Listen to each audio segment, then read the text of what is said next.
Hey guys, we've still got an OCR at 3.25%. Expected the Reserve Bank to drop it a 0.25%. It obviously didn't. The market is anticipating that there will be further OCR cuts a bit later in the year. My view of it is that the bottom will be around 2.5 to 2.75%, and that will lead us to home loan rates in the low to mid 4% range.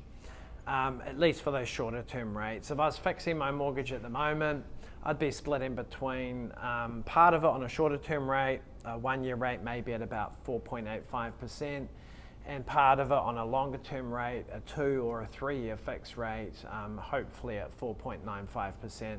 That feels like a good balanced approach in the current market. Inflation data was out this week. There was nothing surprising. If anything, it was a little bit to the downside.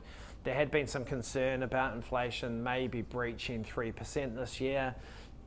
It looks to me now that we might get close, but I'd expect to see inflation sort of peaking out around 2.7%. Underlying that, nothing of too much concern, so I don't think we're in a stagflation environment where we risk having higher interest rates and no growth.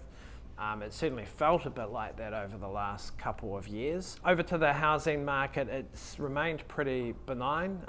House prices have actually been falling the last 3 or 4 months, a continuation of what we've seen over the last couple of years. That's not altogether surprising. We've had a lot of construction activity that's got through to completion, which means there's excess stock on the market. The difference is that builders and developers need to meet the market and they need to sell into the market, and that will generally put some downward pressure on prices. Existing homeowners, if they don't get the price they want and everything else in their life is okay, they'll typically just take it off the market again and try again later.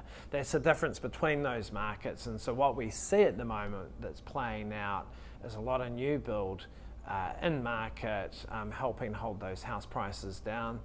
I'm not expecting much in the way of house price movement. I kind of feel that we're bouncing along the bottom at the moment.